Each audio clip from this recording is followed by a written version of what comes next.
하나님 말씀 봅니다. 민수기 2장 1절에서 16절에 있는 말씀을 한 절씩 교독합니다.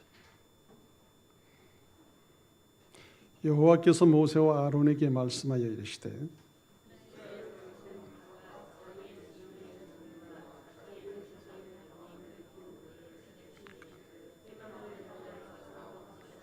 동방해돋는 쪽의 진칠자는 그 진영별로 유다의 진영의 국기에 속한 자라. 유다 자손의 지휘관은 암미나답의 아들 나손이요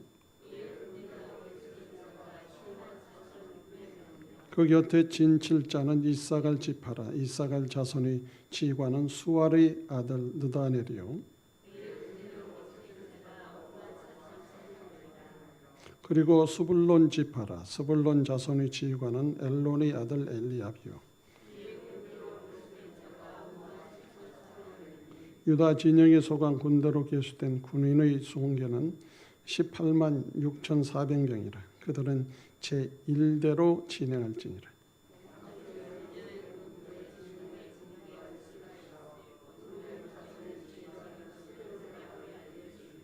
그의 군대로 계수된 자가 4만 6,500명이며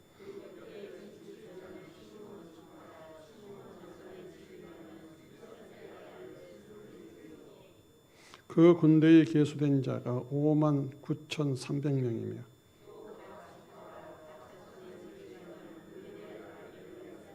그의 군대로 계수된 자가 4만 5,650명이니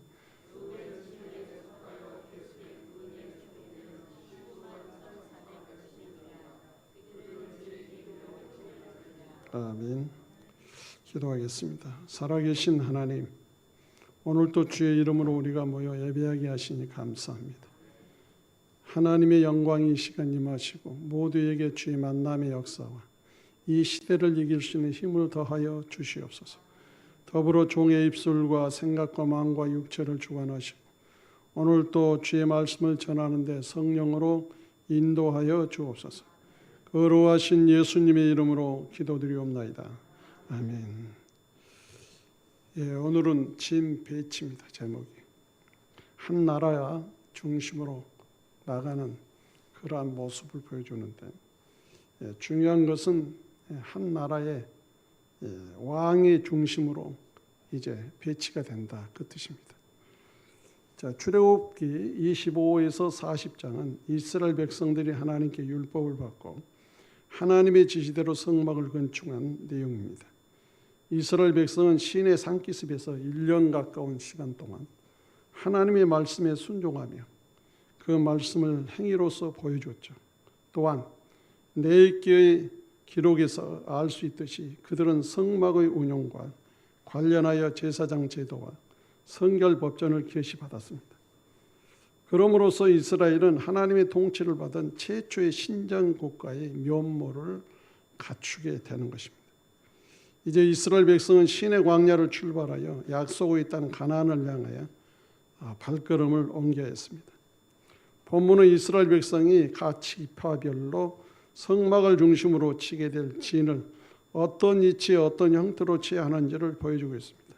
다시 말하면 이스라엘 군대의 최고 사령관인 하나님께서 부대 전체의 진 배치를 제시하고 있는 장면이라는 거죠. 자, 이스라엘은 가나안 땅을 정복하러 가는 여호와의 군대였으므로 질서가 없는 오합지졸처럼 아무렇게나 진을 쳐서는 안 되었습니다. 질서 정연하고 체계적인 진 배치를 해야 했습니다. 자, 본문은 이러한 이스라엘의 진 배치를 보여주는데 그렇다면 이스라엘의 진 배치가 갖는 의미와 이것이 오늘날 우리에게 주는 교훈은 과연 무엇일까? 그 첫째로 성막 중심의 배치다. 성막은 아주 중요하죠. 성막, 성전. 가나안으로 향하는 전진에 앞서 이스라엘 백성은 광야에서 험난한 고난과 역경을 이겨야 했습니다. 하나님은 그에 대한 대비책으로 해막을 중심으로 사면의 진을 걸 것을 명령하셨고요. 따라서 이스라엘 12지파의 진은 성막을 중심으로 한 동서남북의 한 형태가 됩니다.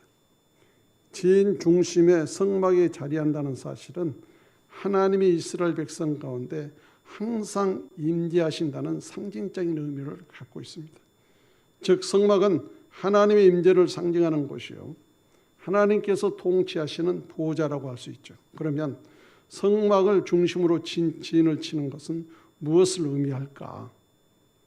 그것은 성막 중심의 삶, 곧 하나님의 중심의 삶을 사는 것을 의미합니다. 자, 오늘날 마찬가지입니다. 우리가 섬기는 교회와 성도 역시 하나님 중심으로 방향을 설정해야 합니다. 성도는 언제나 하나님과 함께하고 하나님 중심으로 생각하는 삶을 살아야 합니다. 광야길을 여행하는 이스라엘 백성에게 있어 성막이 없는 지는 무기 없이 전쟁터에 나가는 어리석은 백성들에 불과합니다. 그러므로 그들은 성막 중심으로 그 사면 동서남북에 지인을 쳐야 했다고 말이죠. 하나님 중심으로 산다는 것, 아주 그것이 너무 중요하죠. 오늘날 교회는 어떻게 살고 있을까? 오직 하나님 중심으로 살면 하나님 중심으로 그 사면 동서남북에 진을 치고 있는지, 우리 각자는 하나님의 중심으로 교회가 운영되고 있는지 돌봐야 한다는 것이죠. 왜 교회는 문제가 있을까? 하나님 중심으로 살아가면 문제가 없을 텐데, 교회는 하나님의 중심의 법이 하나인데 왜 복잡할까? 그것은 간단합니다. 하나님의 법의 중심에 들어오지 않고 자기 법을 가지고 자기 생각 속에 빠져 살아가기 때문에 문제가 되는 거예요. 일단은 주 예수와 함께 죽고 예수와 함께 살아 예수가 왕이 되고 예수님을 중심으로 살아간다면 무조건 주님의 그 법 하나 속에서 우리가 움직이는 것이 정상이다 그 말이에요. 가정에도 의견이 둘이 되면 복잡합니다. 오로지 의견이 하나가 되어진다면 그거는 아주 가볍게 모든 일이 이루어지는 거예요. 그래서 사람은 완전하지 못하죠. 사람이 어떤 의견을 냈을 때는 완전하지 못하니까 서로 의견을 내서 통합을 해서 제일 좋은 걸로 해 나가겠지만, 삶의 자체에서 하나님의 법 아래서 살아가는 것은 다른 얘기할 필요가 없어요. 하나님 말씀이 그렇다면 그냥 그렇게 살아가면 돼요. 왜냐하면 그 법은 완전한 법입니다. 그 법은 우리의 삶에서 가장 행복하게 하는 법이고, 그 법 하나의 중심으로 살아간다면 서로가 행복하고 서로가 잘 살 수 있고 서로가 아주 좋은 삶을 살아갈 수 있다 그 말이에요. 병원에 입원했는데 마치 제가 이제 태어나기 전날 대구에서 한 분이 올라왔어요. 그분은 암 수술을 했는데 처음에 이제 항암을 맞고 좀 괜찮은 줄 알았는데 이제 혈소판이 떨어져서 이제 왔다고 그래요. 근데 이번에 이제 하는 말이 그래요. 자기 친구 한 사람이 있대, 친구. 그 사람이 인신매매했대. 그래서 인신매매를 하다가 나중에는 완전히 신용불량자가 돼가지고 병알로 걸려가지고 아주 죽을 지경에 있을 때 교회를 통하여서 전도를 받게 됐습니다. 이분이 아무것도 없는데 어느 날 자기에게 나 분식 가게를 할 테는데 돈을 좀 빌려달라고 하더래. 원래 과거에 어렸을 때부터 친구니까 분식 가게를 낼 수 있도록 돈을 얼마 정도는 빌려줬대요. 근데 이분이 분식 가게를 차리는 그 순간부터 손님이 엄청나게 몰려온 거예요. 그런데 왜 이 사람이 그럴까 하고 가만히 보니까 분식 가게는 뭐 비싸지도 않잖아요. 거기서 딱 한 그릇을 팔면 11조 떼고 한 그릇을 팔면 11조를 떼고 하여튼 그 세부적으로 동전까지 11조를 떼더란 거예요. 그래서 자기 같으면 그냥 대충 해가지고 떼어서 내면 될 텐데 아주 그러더래요. 완전히 사람이 바뀌어져가지고 그러더니 복을 받게 된 거예요. 나중에는 이제 분식집에서 이제 통닭 저거를 해야 되겠다라고 이제 본인한테 분신가게를 이어받을 수 있느냐. 그래서 나는 한 번도 안 해봐서 안 하겠다고 그랬대. 근데 그분이 어떻게 넘기고 나서 나중에는 그 통닭가게를 자기가 생각하기에는 그 지역은 안 되는데 거기다 해서 차리는데 아주 엄청나게 잘 되더래요. 그래서 자기가 하나 느낀 게 있대요. 아, 그분이 그 하나님 앞에 하는 것이 철저하더라. 그건 법칙입니다. 하나님의 주신 말씀에는요, 그 법칙이에요. 그게 약속이에요. 그래서 그 약속을 따라 행하면 약속의 결과를 보여준다 그 말이에요. 믿어지십니까? 그래서 선생님은 예수를 믿지 안 믿냐고. 그런데 교회도 가봤대. 자기 어렸을 때도 교회 다녔대. 그런데 왠지 감동이 안 온대. 그런데 교회는 이제 다 좋다는 것을 자기가 안다는 거예요. 그래서 제가 그랬습니다. 사람들이 전도하는 그 예수를 한번 찾아보라고. 당신이 지금 교회를 안 가고 있을지라도 당신의 몸이 아프니까 예수님, 예수라는 이름을 나에게 소개한 그 예수님, 내가 지금 이 소리를 듣고 내가 기도하니 사실 살아있다면 나에게 증거를 보여달라고 기도를 하라. 당신이 그렇게 하고 확실하게 주님 만나고 교회 가도 괜찮다. 라고 이제 전도를 하고 왔습니다만은 그렇습니다. 우리는 하나님의 한 가지 어떤 법칙이라도 철저히 지킬 때는 거기에 대한 약속을 이루신 하나님이다. 믿어지십니까? 근데 그분 입에서 그 말이 나와요. 자기 어머니도 불교 철저인데 지금 예수 믿고 있는데 자기는 이제 안 믿고 있다. 언제나 우리는요 하늘의 백성이 됐습니다. 예수 그리스도가 주인이에요. 그럼 이제 우리 누구의 중심으로 살아가냐? 하나님의 중심으로 사는 거예요. 믿어지십니까? 하나님의 중심으로 살 때에 하나님의 법칙은 두 개도 아니에요. 하나입니다. 그냥 그걸 순수하게 지내면 돼요. 하나님의 아들들이 살아가면서 정말 하나님의 아들의 삶이 뭐냐 안다면 우리는 하나님의 아들로서의 살면 되잖아요. 내가 누구니 그런 거 따질 필요도 없어. 내가 목사인데, 내가 장로인데, 내가 권사인데 그런 것도 따질 필요가 없어. 그냥 하나님의 아들 자녀면 자녀로 살면 돼요. 그럼 자녀가 어떻게 살아야 되느냐? 하나님께서 모든 사람들에게 하나님의 나라는 아들들이 살아가는 삶은 모두에게 형제를 생각하고 살아가면 된다. 그 뜻입니다. 그러면 하나님은 어느 날 우리에게 필요한 것들을 공급하신 역사를 나타낸다는 거죠. 이게 하나님의 중심으로 사는 거예요. 그런데 자기 생각을 가지고 이러쿵 저러쿵 하니까 문제가 생기는 거죠. 자, 우리 개인의 영적 상태는 어떤지. 몸 전체는 세상과 연합하면서 살고 한 발만 살짝 예수께 붙어 있는 것은 아닌지. 가지가 포도나무에 붙어 있지 아니하면 절로 과실을 맺을 수 없음 같이라고 말합니다. 포도나무에서 공급한 것만 먹고 살아면 되지. 그거 아니고 다른 거 찾으면 그 병들어 죽는 거 아니겠습니까? 그래서 신앙은 우리가 가장 먼저 알아야 할 것이 뭔가 하면 내가 거듭나는 하나님의 자녀인지 예수의 사람인지 안 그러면 나는 예수 믿는다고 하지만은 나의 생각 속에 살아가는 사람인지를 우리 자신이 먼저 하나님 앞에 칼같이 내 자신을 점검하고 정말 내가 하나님의 자녀로서의 살아가는 삶이 무엇인가를 알고 하나님 이 삶을 살 수 있도록 도와달라고 하며 살아가는 거죠.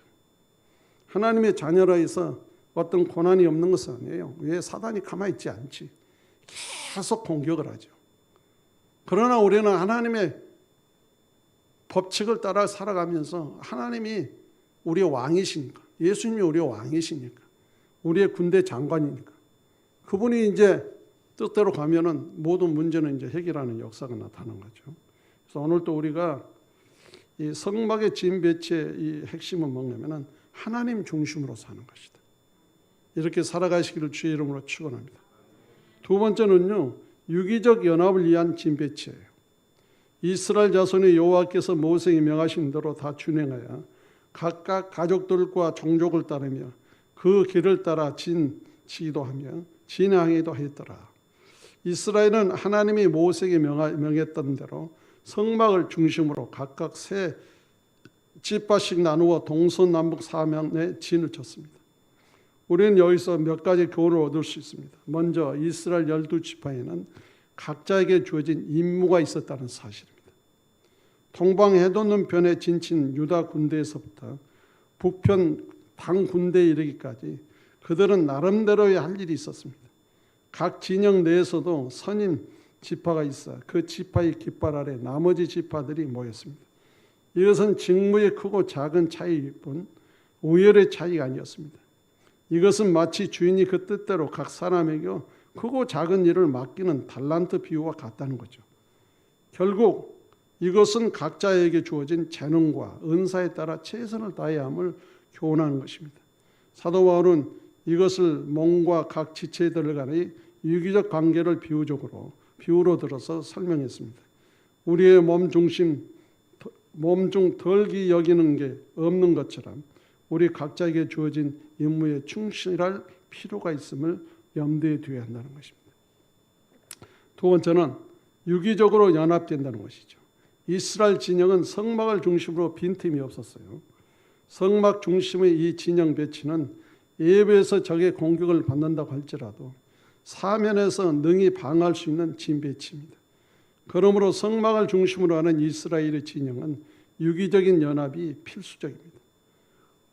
어느 한 지파라도 자신에게 주어진 역할을 소홀히 하고 감당치 않는다면 나머지 11지파가 철통 같은 방어를 한다 할지라도 아무 소용이 없습니다.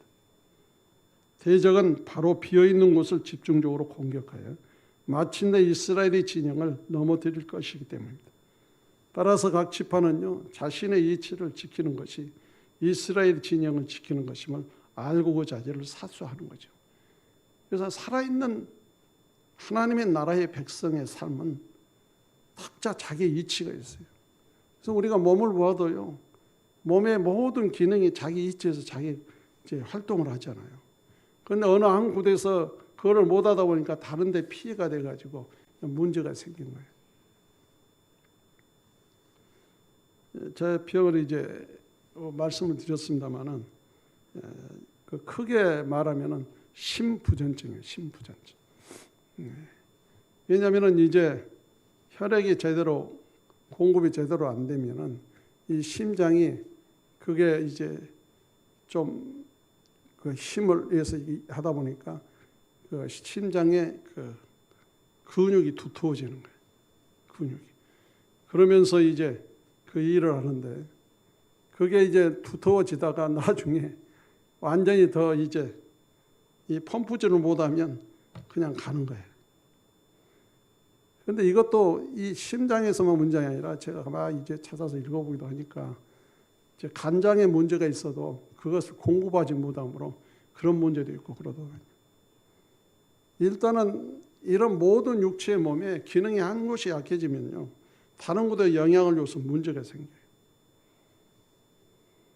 그래서 이번에도 가서 의사들이 계속 항암을 하라고 그러는데 안 하겠다고 그랬습니다. 난 더 이상 미련 없다고. 뭐 더 이상 뭐 미련이 있겠어요. 그냥 조용히 자다가 가면 가는 게 되는 것이고, 하나님 주어진 일을 하다가 이제 더 길게 있게 하심이 있는 것이고. 그래서 이 의사들은 이제 본 의사들은 그래도 별로 안 하는데 밑에 있는 사람 와서 보면은 말이 막 칼같이 상처를 해요. 그러면서 이게 여기 저기 치료는 받냐고 뭘 뺐냐고 그래. 한 소리 하려고 하다가 그냥 내가 한 번 결정을 낸 것이니까 얘기하지 마라. 본 의사들이 오고 그 다음에 또 그 밑에 있는 사람들이 오면서 계속 얘기하는. 임상을 하는 사람들이요, 사람의 마음을 편안히 해주고 상대 환자의 의견을 존중해 주면서 이 일을 해야 되는데 지네들 어떤 목적을 이루기 위해서 하는 거 보니까 이거는 인술이 아니다라는 것이 생각이 되죠. 그렇다 해서 뭐 거기서 화내봤자 나만 손해고. 차분하게 살아야지. 왜요? 화내면 난 금방 죽어. 그러니까 화를 낼 수도 없는 거예요. 그래서 이제 물을 빼고 왔어요. 한 7리터를 빼고 왔습니다. 처음에 성모용원에 갔을 때는 좀 더 뺐었어요. 왜냐하면 여기까지 찼었어요. 숨이. 그런데 이제 빼고 나서 물이 그렇게 뭐 차지를 안 했는데 항암을 맞고 나가지고 막 물이 찬 거예요. 근데 그때 물을 좀 뺐으면 되는데 기다려 보냐고 하면서 약을 처방을 해줘서 계속 기다렸는데 아무래도 물을 한번 빼야 되겠다 해서 이제 이번에 빼고 왔어요. 근데 체액이 밑에 몸에서 나오니까 이제 몸에 기력이 떨어지죠. 그래서 어제는 좀 깨가 나더만. 나 하루만 더 지나서 주일이 됐으면 설교하면 될 텐데 어떻게 하지? 갈등이 오는 거예요. 그래서 일단은 내가 오늘 하루 체력을 만들어서 이제 가서 설교를 해야지. 왜냐하면 체력이 떨어지면 이제 그 협착증 그 부분이 또 증상이 나타나. 이 모둥이 빠져버리니까. 그랬더니 또 설교를 하니까 또 괜찮네요. 하나님 힘을 주셔서. 우리가 이 땅에서요, 사람의 몸의 기능을 보나 뭘 보나 자기 일이 끝나면 다 끝난 거예요. 사람도 이 땅에서 하나님이 주신 삶에 대한 그 사명이 끝나면 그냥 끝나는 거예요.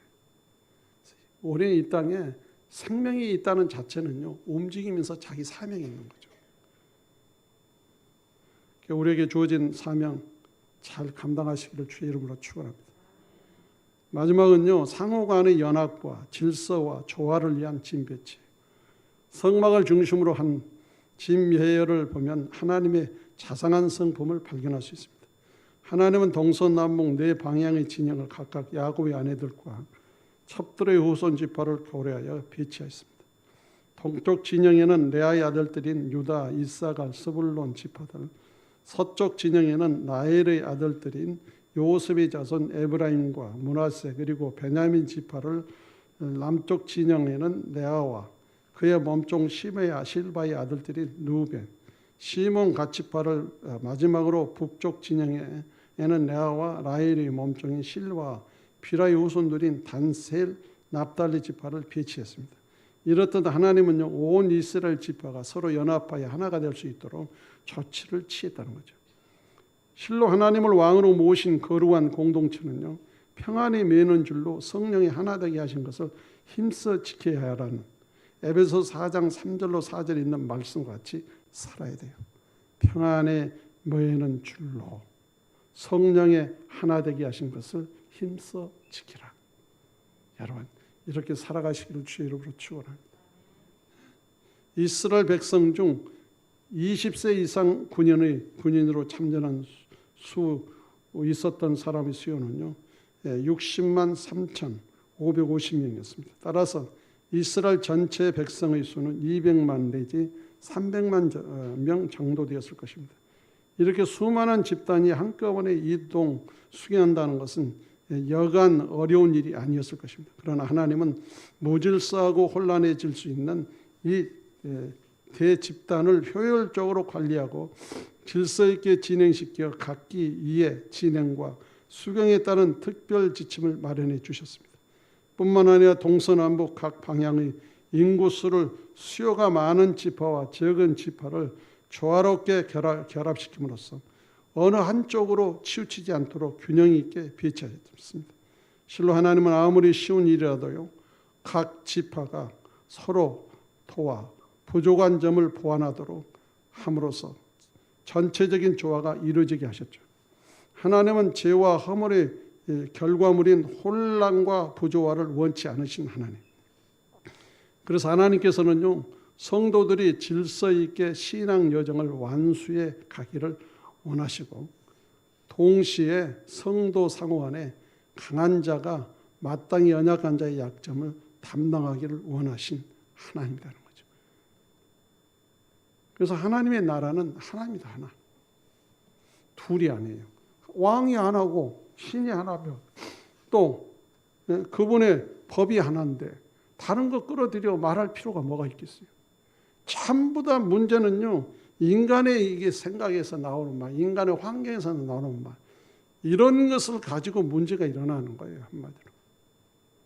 조금만 하나님의 중심 속에 그런 상황이 왔을 때 내가 하나님은 이럴 때 나에게 뭐를 하라고 하시는가 라고 그 말씀에 초점을 맞추면 그 말씀을 따라가면 문제는 해결되는 거예요. 사람은 실수해놓고 이렇게 말하죠. 우리가 내가 덜 죽어서 그런다. 마찬가지죠. 그런데 이미 죽었다고 하는데 왜 덜 죽어요? 내가 육신의 유혹을 받았기 때문에 그런 거지. 우리는 하나님의 영에 완전히 사로잡혀야 됩니다. 하나님의 영이 나를 지배해달라고 간구해야 돼요. 그래야 내 속에 하나님 말씀이 있는 거예요. 그렇다면 하나님 말씀이 나를 움직일 수가 없어요. 사단은 전혀 놀지 않습니다. 사단은 순간순간 육신의 것을 가지고 우리에게 참소를 시켜줘요. 참소를 시켜. 그러면서 나의 모든 것을 이제 육신적인 걸 집어넣어가지고 내가 그들을 잊지 않게끔 만든단 말이죠. 그런데 우리가 이제 하나님의 자녀가 됐을 때는 이 땅에 있는 이유가 뭘까요? 사명 때문에 있는 거예요. 그러니까 그 말씀을 생각하고 살아가는데 그걸 이제 예수님을 통해서 우리가 찾게 되는 거죠. 예수님 통해서. 자, 예수님이 신입니다. 창조자예요. 예수님은 창조자인데 얼마나 자기가 지은 인간들이 예수님을 공격하고 욕을 했습니까? 그런데 예수님이 지금 육체로 입고 있는 그런 상태에서 한다면 다 쓸어버렸을 거예요. 그런데 예수님은요, 거기에 개의치 않아요. 아버지의 나는 말씀대로 갈 뿐이라고. 하늘나라의 법칙에 이 땅의 주님은 아들로서, 종으로서, 희생의 제물로서, 구원하는 자로서 왔기 때문에 본인은 그 길만을 가겠다는 거예요. 그래서 마지막 십자가를 앞에 두고 엘리 엘리 라마 사박다니, 나의 하나님 나의 하나님 어찌하여 나를 보시나이까. 그 말의 의미가 뭡니까? 육신의 고통이 심하다는 얘기죠. 그러나 아버지 뜻대로 하라고 그러잖아요. 십자가에서는 그렇게 얘기했지만 그 전에 기도할 때 이 잔을 내게서 옮길 수 없습니까? 이 잔을, 이 고통을 내게서 옮길 수는 없나요? 그러나 나의 원대로 마옵시고 아버지 원대로 하시옵소서. 결론은 하나님 말씀이 옳은 걸 내가 믿나이다.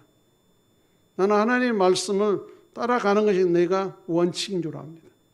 이것이 나에게 있어서 삶의 핵심이요, 내가 이 땅에 오는 사명이요, 내가 이 땅에서 해야 할 일입니다.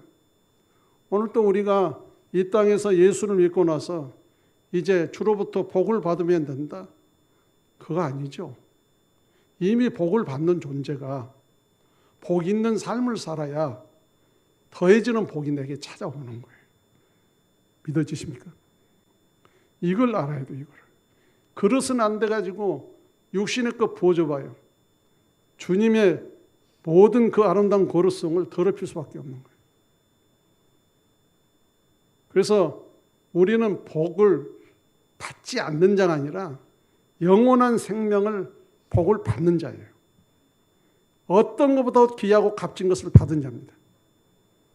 이 받은 자로서 복 있는 삶을 사는데, 복 있는 자의 삶은 뭘까요? 항상 하나님의 말씀을 묵상하면서 그 말씀을 따라 내가 행하는 것이 복 있는 삶이에요. 그때 그 약속의 결과가 뭘까요? 약속한 말씀대로 이루어진 역사가 나타나는 거죠. 복잡하게 생각할 필요 없습니다. 복 없는 자 같이 사니까 문제가 되고, 복 없는 자 같이 얘기한 사람은 자기의 육신의 어떤 분량의 부요, 기복적인 부분을 생각하니까 이제 문제가 생기는 거죠. 거기서 이제 문제가 생기는 거예요. 그런데 성경은 분명히 말합니다. 예수님의 부자 청년에게 그가 영생에 대해서 얘기를 하니까 너 가지고 있는 모든 걸 가난한 자에게 나눠주고 너는 나를 따르라. 결론은 뭘까요? 영생은 여기밖에 없다는 거죠. 예수님으로 통해서 영생이 온다 이 말이에요.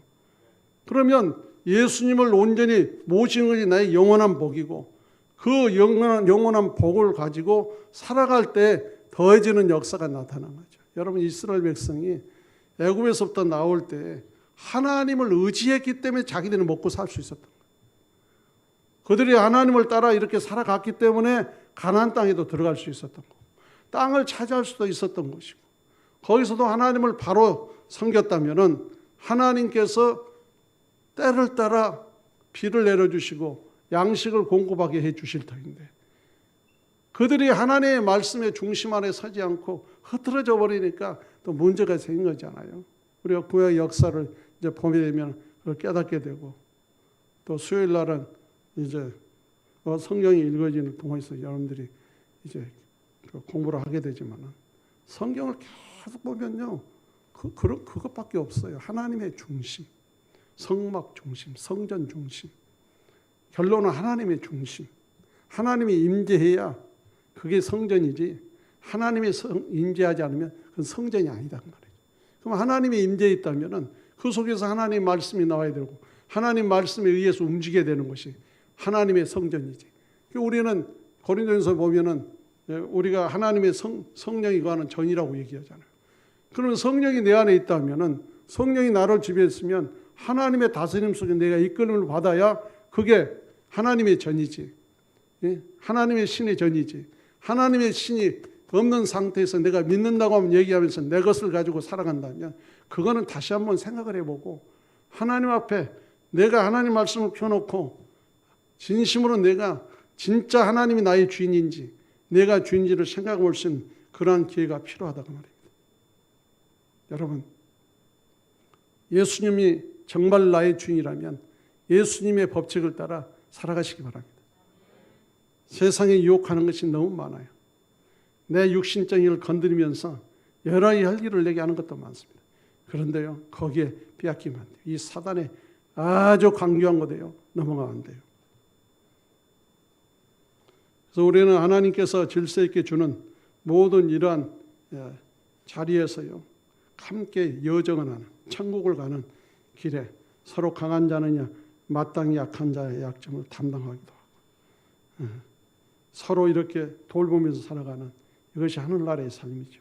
또한 성경은요, 또 형제들아 너희를 구원한 권면하노니 규모 없는 자들을 공개하며 마음이 약한 자들을 안위하고 힘이 없는 자들을 붙들어주며 모든 사람을 대해 오래 참으라라고 말합니다. 그럼 이런 말씀 한마디 한마디가 바울이 편지를 쓸 때 그냥 썼겠어요?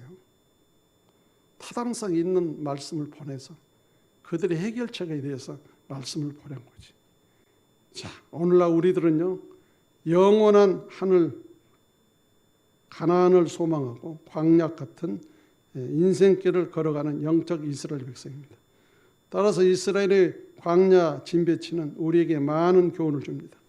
무엇보다 이스라엘이 성막 중심으로 진을 졌듯이 우리 또한 자신의 심령과 생활 중심의 하나님을 모시고 살아야죠. 또한 교회 안에서 성도들 간에 한 몸의 의식을 가지고 친밀한 교제와 친교를 통하여 유기적인 연합이 이루어져야 합니다. 그리고 그러한 유기적인 연합 속에서 자신에게 맡겨진 사명을 충실히 감당해야 되죠. 그러할 때 우리는 예부의 그 어떠한 적에게도 패배하지 않고 능히 물칠 수 있는 승리의 삶을 살게 될 것을 믿습니다. 오늘도 이러한 신앙 안에서 주님 안에서 승리하는 저와 여러분 되시기를 주의 이름으로 축원합니다. 기도하겠습니다. 자비로우신 하나님 감사합니다. 오늘도 주의 은혜 아래서 오늘 우리가 살아가게 하시고 주님의 주신 귀하신 은혜의 생명 아래 하나님께서 하나님이 원하시는 하나님의 중심 아래서 우리의 자리에서 주어진 법칙을 통하여 서로를 위해 살아가는데 부족함이 없는 서로의 하나님의 중심의 백성들의 삶이 되게 하여 주옵소서. 거룩하신 예수님의 이름으로 기도하옵나이다. 아멘.